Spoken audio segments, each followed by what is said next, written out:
Salut à tous les gones, salut YouTube, c'est Mika, on se retrouve pour le débrief du match entre l'Olympique Lyonnais et le Racing Club de Lens. Un match nul 0-0, un match que je trouve extrêmement frustrant parce que, disons les termes, il y avait la place, il y avait largement la place pour faire beaucoup mieux, mais encore aurait-il fallu avoir un Noël plus ambitieux, moins dans la recherche excessive, je trouve, de l'équilibre et un peu plus dans le déséquilibre assumé. Parce que oui, clairement, on a une équipe qui est faite pour l'attaque, qui a des joueurs de talent, mais il faut laisser opérer la magie, Pierre Sage. Il faut laisser opérer la magie. Quand je vois que durant tout le match, on préserve l'équilibre au détriment de la créativité, de l'inventivité et du déséquilibre, c'est un peu dommage. Je vous le dis les amis, j'ai un goût de frustration dans la bouche, une amertume, parce que je pense qu'il y avait largement la place. Mais ça, on en reparlera après, parce qu'il y a beaucoup à dire sur ce match-là, qui était néanmoins un match intéressant, mais par contre tellement frustrant. Avant de commencer, n'oubliez pas les gones, pensez au pouce, aux commentaires, au partage, activez la cloche et vous abonnez, je compte sur vous, très important. Alors ce match-là, rapidement, l'histoire du match, elle est très simple.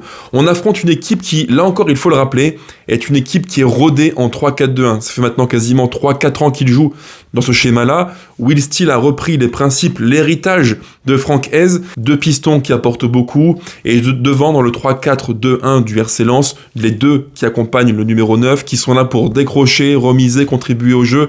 Bref, un schéma classique, vu, revu, archivu. Et pour le coup, il faut le dire aussi un petit peu dans le bilan du match, ce n'est pas simple de défendre et de jouer contre le RC Lens. Nous, on a opposé un 3-5-2, que je dirais relativement équilibré, même bien équilibré, avec une forme de cohérence défensive. Bref, quasiment jamais mis en difficulté par le RC Lens, très peu, si ce n'est quelques frappes de loin aux 20 mètres, mais dans l'ensemble, une prestation solide de nos Lyonnais, qui ont été vraiment, je trouve, bien meilleurs dans l'équilibre de transition attaque-défense. Gros point positif, même énorme point positif par rapport au match récent qu'on a joué en Ligue 1. Il y a eu du mieux également sur les phases de pressing, j'ai vu un Noël beaucoup plus concentré. On a vu par séquence un pressing de zone vraiment intéressant avec 5 joueurs qui venaient comme ça presser dans leurs zones respectives. Abner à gauche, à droite Maitland-Nice devant nos deux numéros 9 et un petit peu en retrait dans un rôle de voltigeur numéro 8, relayeur, Tolisso. Vraiment intéressant et j'ai beaucoup aimé cette progression dans l'aspect défensif et transition pressing. Point positif pour moi de ce match qui montre que oui,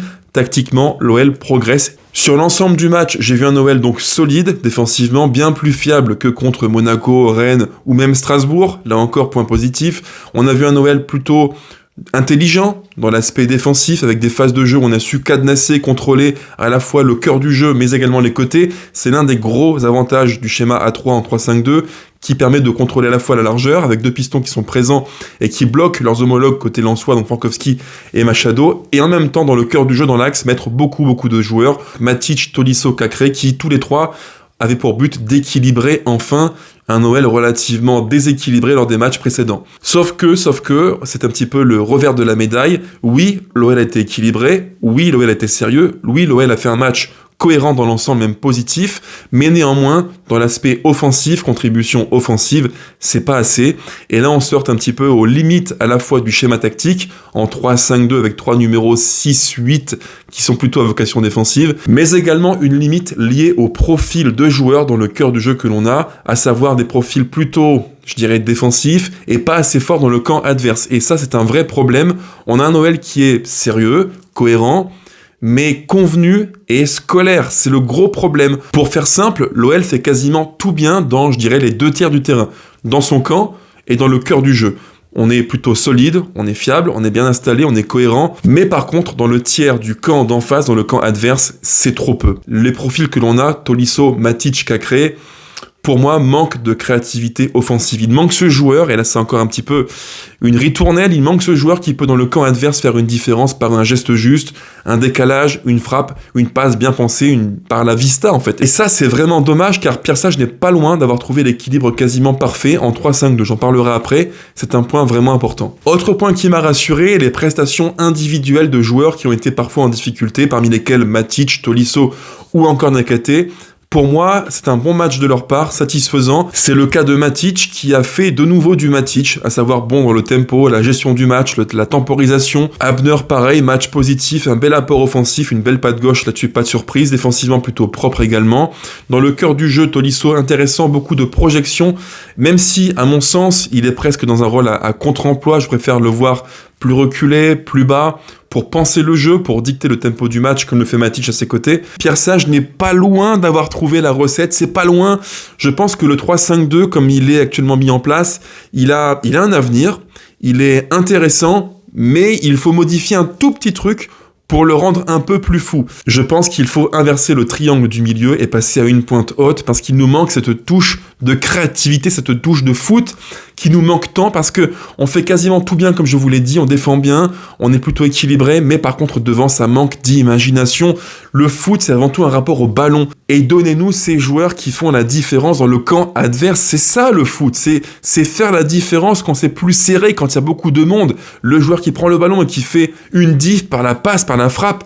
On a ces profils-là. Fofana, Cherki sont deux joueurs qui, à mon sens, dans ce registre, sont quasiment indispensables. Il faut les faire jouer parce qu'on l'a vu, on manque de créativité, on manque d'inventivité, on manque d'imagination, c'est trop scolaire, c'est trop convenu, c'est un peu plan-plan. Alors oui, c'est équilibré, c'est bien, mais le foot, quand il est dans l'excès d'équilibre, c'est chiant, c'est franchement chiant. Et c'est même frustrant parce que en face, Lens c'est une belle équipe, c'est vrai, mais largement prenable. Je pense que ce soir, tous les Lensois vous diront que oui, c'est un match qui est relativement équilibré, mais à tout moment, l'OL peut l'emporter. Mais il manque ce petit geste, ce petit grain de folie qu'on n'a pas, c'est trop convenu. Voilà, ça c'est mon grand regret.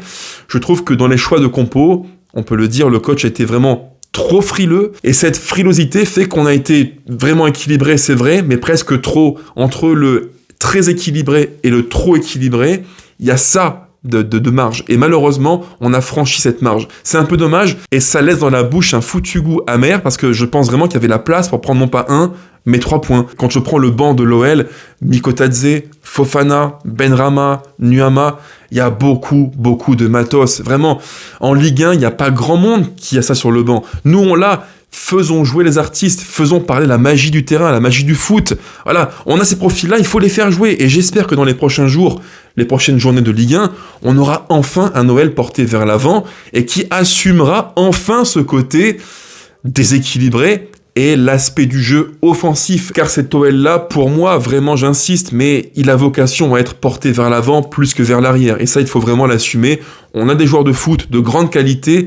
Ouais, maintenant, voilà, il faut les faire jouer et laisser parler l'expression footballistique qu'ils ont dans leurs pieds. Ça, c'est super important. J'imagine que le coach se dit, on n'est pas assez équilibré, donc passons à 3 dans le cœur du jeu, sauf que les 3 que l'on met sont eux aussi trop peu complémentaires. Et on en revient tout le temps à ce foutu problème qui me saoule, parce que c'est tout le temps le même qu'on évoque en vidéo sur l'OL, c'est le cœur du jeu.